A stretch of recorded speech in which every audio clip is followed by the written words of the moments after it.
যদি তুমি সত্যি কাউকে ভালোবেসে থাকো তবে বুঝতে পারবে ইমোশন ছাড়া ভালোবাসাই হয় না।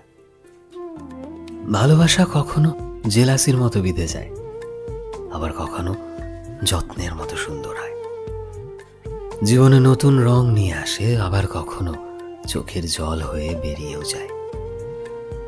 যদি তুমি তাকে হাসতে দেখে, তাকে খুশি থাকতে দেখে নিজের দুঃখগুলোকে ভুলতে না পারো, নিজেকে তার সামনে পেয়েও নিজেকে খুশি রাখতে না পারো, তবে তুমি ভালোবাসাই বোঝো না।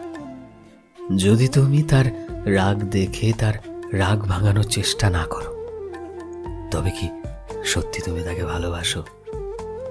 যদি তাকে অন্য কারোর সাথে দেখে তোমার জেলাসি ফিল না হয়, তাকে হারানোর ভয়ে তুমি পজেসিভ না হও, তবে কি সেখানে সত্যি ভালোবাসা আছে?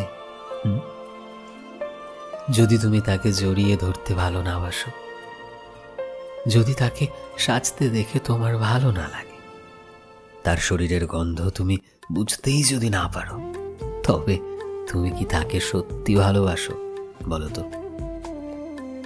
যদি তুমি তার কষ্টে কষ্ট পাও, যদি তুমি তার ভুলগুলো বুঝতে পেরে তাকে ক্ষমা করতে না পারো, রাত জেগে তার সাথে কাটানো মুহূর্তগুলো নিয়ে ভাবতে থাকো, তবে তুমি তাকে ভালোবাসো।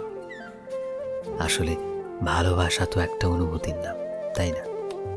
শুধুমাত্র অনুভূতি নয়, পৃথিবীর শ্রেষ্ঠ অনুভূতি হলো ভালোবাসা। সো ফ্রেন্ডস, আমি শোভন ছিলাম তোমাদের সাথে, কলমে বিশ্বজিৎ। ভিডিওটি কেমন লাগলো অবশ্যই কমেন্টে জানিও। এই মুহূর্তে তুমি যদি আমাদের ফেসবুকে দেখে থাকো তবে প্লিজ আমাদের পেজটিকে ফলো করে দিও। চ্যানেলে নতুন হলে প্লিজ চ্যানেলটিকে সাবস্ক্রাইব করে দিও, আর যারা অলরেডি সাবস্ক্রাইব করেছো তোমাদের সবাইকে অসংখ্য ধন্যবাদ। দেখা হচ্ছে নতুন একটা দিনের নতুন একটা ভিডিওতে। টিল দেন সবাই ভালোবাসায় থেকো এবং সবাইকে ভালোবাসায় রেখো। Thank you.